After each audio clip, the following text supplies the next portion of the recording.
What if I told you that the next chapter in smartphones doesn't just bend in half, but folds twice, transforming from a slim phone in your pocket into a nearly 10-inch screen that feels like carrying a tablet disguised as a phone? It sounds like the kind of futuristic tech we used to see in concept videos, but Samsung is actually about to put it in people's hands. Welcome back, viewers. James here. Don't forget to like, share, and subscribe because you're going to want to stick around for this one. Now, here's the wild part. Samsung's triple folding phone, rumored as the Galaxy Z Trifold or maybe even the G Fold, isn't going to roll out in millions like their usual flagships. Instead, we're hearing production numbers as low as 50,000 units for the first run. That's a tiny drop compared to their Galaxy S or Fold launches. So why the hesitation? It's not because they lack confidence in the idea. It's because this is uncharted territory. This phone could either redefine what we expect from mobile devices, or it could stumble if consumers aren't ready for it. And Samsung wants to keep things controlled, testing the waters without risking a giant flop. Think about it. This is their boldest move since the first Galaxy Fold back in 2019, and we all remember how that went. The original Fold made headlines for its groundbreaking design, but also for its fragile display that cracked under real-world use.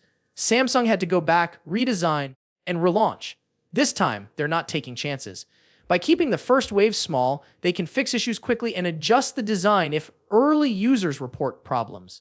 But here's where it gets exciting.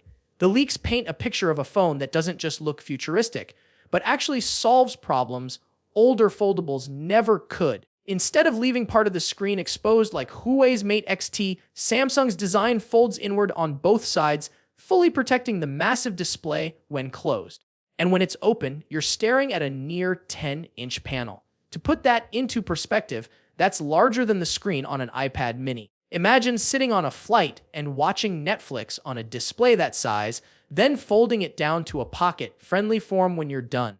Or juggling 3 apps at once: email, YouTube, and messages, all without squinting at cramped windows. That's the kind of practical magic Samsung is going for. Of course, the hardware inside matters just as much. Right now, the talk is that Samsung will use the Snapdragon 8 Elite processor, which is still insanely fast. But here's the twist.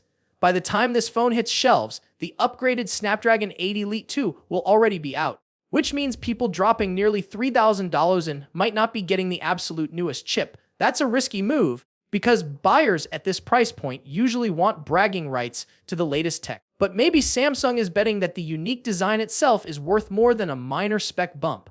After all, being the first to own a phone that folds twice is a flex no other Android or iPhone can match. Now, let's talk cameras. Rumors suggest a triple lens system headlined by a 200-megapixel main sensor alongside ultra-wide and telephoto shooters. If that's true, this phone won't just be about multitasking. It could also deliver the kind of flagship photography Samsung is already famous for. And Samsung has even thought of the small details. By moving the camera bump to the side instead of the center, they've created a natural way to guide how the phone folds. Try bending it the wrong way, and the phone will actually warn you. That's the kind of safety net you need when dealing with such an experimental design. But here comes the part that stings. This phone may not even launch globally at first. Reports suggest it'll be exclusive to Korea and China, at least in the early stages. For fans in the US, Europe, or other regions, that means watching from the sidelines while a select few get to test, drive the future. And maybe that's intentional. Samsung knows global demand will skyrocket if early impressions are strong, but they also know a worldwide stumble could damage their reputation. Better to start small, build hype, and then roll out later.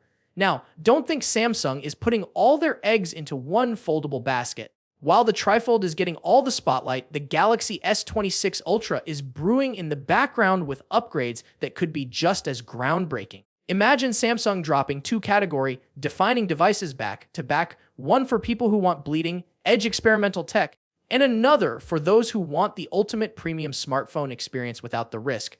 That kind of 1-2 punch could dominate headlines all year. So, here's the real question. Is Samsung's limited run of 50,000 units a smart way to build exclusivity and test the market? Or are they holding back because even they aren't fully confident this is ready for the masses? And more importantly, if you had the chance to grab one, Would you drop $3,000 to own one of the boldest phones Samsung has ever made, or would you wait for the design to go mainstream and hopefully come down in price?